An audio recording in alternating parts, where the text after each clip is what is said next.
Why does the steadfast wife, the devoted mother, the reliable daughter, seemingly overnight, become a source of turmoil? Why, after decades of holding the family together, does she make choices that appear to tear it apart? We are not here to judge her, nor to condemn her family. We are here to solve the riddle of the modern matron's revolt. We are here to answer a single, piercing question: is the breaking of a family the end of a story? Or is it the painful, necessary beginning of a true one? For years, her life was not her own. It was a reflection in the eyes of others. Her worth was measured in the contentment of her husband, the successes of her children, the approval of her peers. She built an edifice of duty, brick by heavy brick, and called it a soul. She was the calm at the center of the storm, the weaver of the family tapestry. But what happens when the weaver looks down and realizes the tapestry she has been creating is a pattern chosen by everyone but herself? Consider the profound and intricate architecture of a woman's conventional life, a design drafted not by her own hand, but by the accumulated weight of generations. A blueprint so pervasive it is mistaken for natural law. From her earliest formation, she is provided with a specific and limited set of tools, each one intended for the construction of a life meant to shelter others.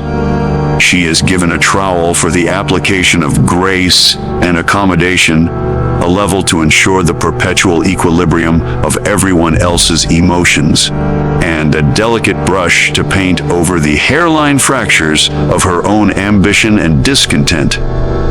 Her worth is never presented as an internal flame to be kindled and guarded, a sacred source of personal light and heat, but is instead described as a reflection, a glimmer to be seen and validated only in the eyes of others. To be a good daughter is to be a comfort and a credit. To be a good wife is to be a haven of support and a mirror of admiration.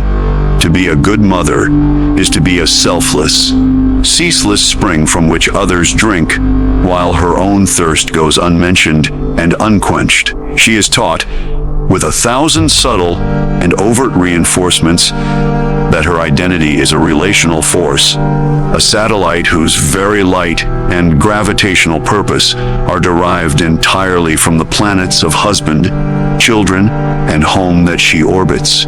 This is the grand, seductive illusion, the borrowed life upon which her entire world is precariously and ultimately untenably built. She pours herself out, day after day, year after year, like a precious and finite libation upon the altars of her family's needs and society's unyielding expectations.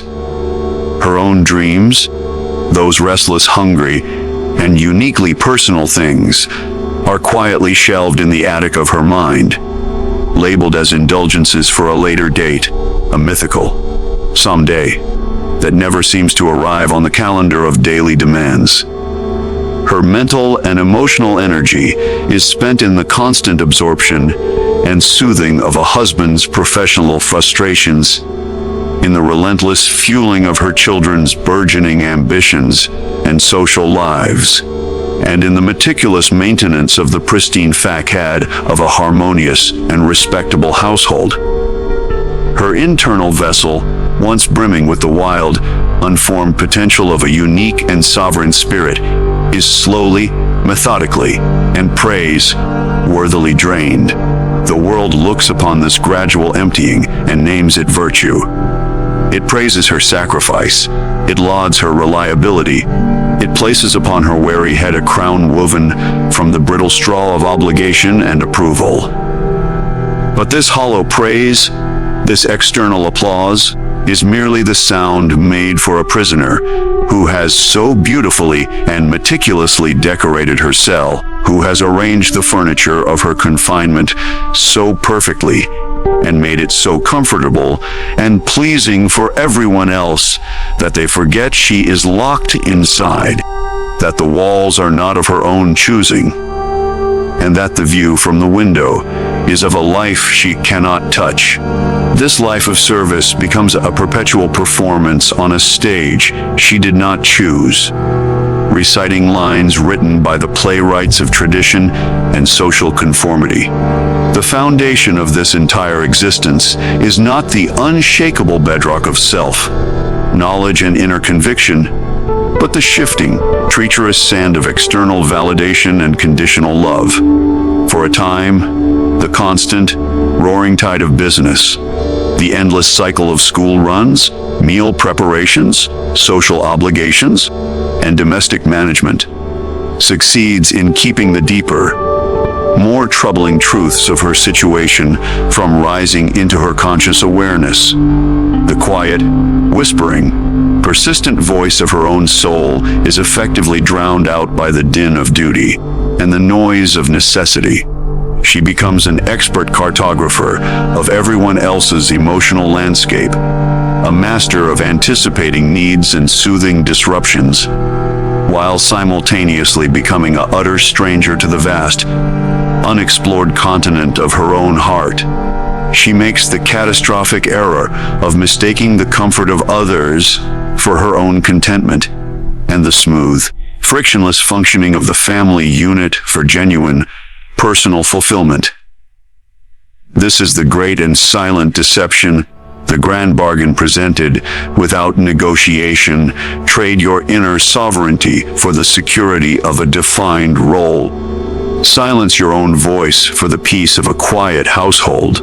Surrender your essential self for the love of those who have come to love only the role you play.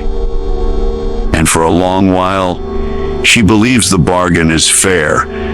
She convinces herself the price is worth the reward, until the day the silence finally descends, or the children leave, or the husband's familiar gaze no longer holds the answer to the question she has, after all these years, finally remembered how to ask. Then arrives a season that is not marked on any calendar, a subtle but seismic shift in the very atmosphere of a life. The 40th year is seldom a sudden explosion, but rather a slow, inexorable dawn that breaks after a long and profound night. It begins not with a shout, but with a silence that is different from all others. The machinery of the household, once a deafening orchestra of demands and dependencies, begins to slow. The children, those vibrant centers of gravity around which her entire universe has spun, begin to orbit further and further out, their lives expanding into realms where her constant presence is no longer the central pillar. The husband's needs and routines, once the definitive script of her days, become familiar to the point of transparency, their patterns so well worn they no longer command her full attention, but instead reveal their own inherent limitations. The house itself, that physical manifestation of her labor and love, begins to echo. And in that new, unsettling, and yet clarifying silence, a voice begins to speak. It is not a voice from without, but from within. A voice she had long ago agreed to silence. A presence she had placated with promises of later that have now, collectively, come due. This internal voice does not speak the language of rebellion for its own sake, nor does it traffic in the petty currencies of blame or resentment. Its tone is far more terrifying because it is one of simple, unassailable truth. It asks questions that cannot be unheard, questions that pierce the very core of the identity she has so carefully constructed. It asks, who tends this hearth when the guests have all departed? What name remains when the titles of wife and mother are spoken elsewhere? To other women, what landscape lies within when the map of another's life is no longer spread before you, demanding to be navigated? This is not an act of aggression against her family, who are merely innocent actors in a play they did not write. This is, instead, a profound and necessary revolt against the ghost of her own surrendered self, a reclamation of a territory she abandoned decades ago in the name of love or duty, or simply because she knew no other way. It is the declaration of an inner sovereignty that has been waiting patiently in exile for its moment to assume the throne. This awakening is often mistaken for a crisis, a breakdown of character, or a failure of spirit. But it is the very opposite. It is a breakthrough. It is the moment the satellite, having drawn its power and purpose from distant suns for so long, discovers its own nuclear furnace, its own immense and generative core. The approval of the crowd, which once felt like life giving rain, is now revealed to be a faint and distant drizzle, incapable of quenching the profound thirst that now asserts itself. She begins to see with devastating clarity that the love she received for her compliance was a conditional transaction, and that the security she built on the foundation of another's life is a castle built on sand, vulnerable to the slightest shift in another's heart or fortune. The pursuits that once filled her days are now exposed as elaborate mechanisms for the postponement of the self. She finally comprehends, in her very bones, that to seek and to earn her own unwavering approval is a far greater, more arduous, and ultimately more noble task than to spend a lifetime courting the fickle and fragmented approval of the world. This is not the end of her capacity to love, but its necessary evolution. For she understands that a love given from a place of emptiness is a burden, while a love given from a place of profound and unshakable self-possession is the only love that is truly free, and therefore, the only love that is truly real. The path of duty was a wide, well-trodden road, clearly signposted and lined with the approving faces of others. The path of self-discovery is a narrow, overgrown trail she must cut for herself, with no map and no guarantee of a destination, lit only by the newfound and flickering light of her own heart. One conviction. And so, the world, which praised her sacrifice, now witnesses the consequence of her awakening and names it a breaking. It observes a woman setting boundaries where none existed, leaving a marriage that has become a hollow echo chamber, pursuing a long-abandoned passion with a fervor that seems irrational, or simply uttering the word no, with a finality that shakes the foundations of every relationship built upon her perpetual yes. The family structure, that revered and brittle institution, groans under the strain of this newfound integrity. Outsiders, and even those within the intimate circle, call it a betrayal. They label it selfishness. They mourn it as the catastrophic breaking of a family, the willful demolition of a sacred temple. What they fail to perceive, from their vantage point outside the storm, is that some structures must be deliberately dismantled, not out of hatred for the old form, but out of an absolute and non-negotiable necessity for the new growth that is already stirring within the rubble. A seed does not transform into a mighty oak by remaining comfortable and intact within its protective shell. It must allow that shell to be cracked open, to be compromised, to disintegrate entirely by the very force of the life pushing from within. What appears from the outside to be destruction is, from the perspective of the life force itself, the only possible path to existence. This fracture you witness in the family unit is not the end of its story, but rather the difficult, painful, and entirely necessary price of an authentic life beginning to be lived. The family that breaks apart under the weight of one member's courageous journey toward truth was, perhaps, never truly whole to begin with. It was merely placid. It was a system in equilibrium, but an equilibrium maintained by the silent suffering and the quiet suffocation of a soul who was bearing the disproportionate weight of the status quo. A vase that shatters from the pressure of a single growing flower was never strong enough to contain the life it held. Its fragility was merely hidden until the flower decided to bloom.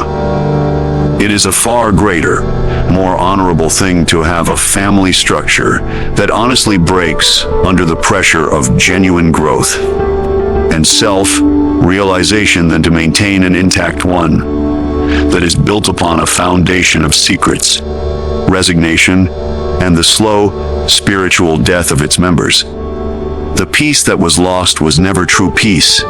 It was the silence of the cemetery, not the silence of the forest, which teems with life and potential. The severance is therefore not an act of wanton destruction, but a brutal form of pruning. A gardener does not cut a branch because he despises the tree, but because he understands that the tree's ultimate health and its capacity to bear fruit demand the sacrifice of a limb that is diseased, unproductive, or blocking the light from the rest of the canopy. The woman who enacts this severance is both the gardener and the tree, performing a painful surgery upon her own life for the sake of a future harvest she may not even live to see. She is clearing the ground so that something true might finally grow. The loyalty she is accused of abandoning was never a loyalty to her own spirit. It was a loyalty to a role, a script, a cage. Her revolt is the ultimate fidelity, a fidelity to the truth of her own being. The journey ahead is solitary and shrouded in mist, and she walks it without the maps provided by society. But every step is taken on ground that is authentically her own, and for the first time since she was a girl, the air she breathes is free. Let us then reframe this rupture, not as a failure of duty, but as the triumph of a long suppressed self. The matron's revolt is not the destruction of a family, but the necessary and courageous birth of an individual. It is the final, irrevocable act of a woman choosing the difficult truth of her own soul over the comfortable falsehood of a borrowed life. The path ahead is uncharted, and it is lonely, but it is hers. And for the first time in a very long time, that is everything.